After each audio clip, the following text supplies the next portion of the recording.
Grazie. Va bene, potete mangiare.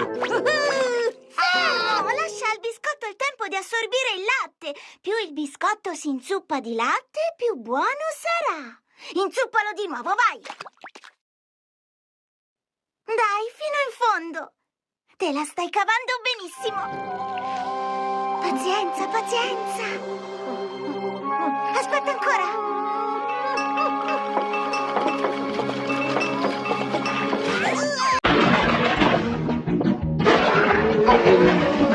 Fatto così, pazienza è un bel concetto, ma non voglio perdere tutto il pomeriggio.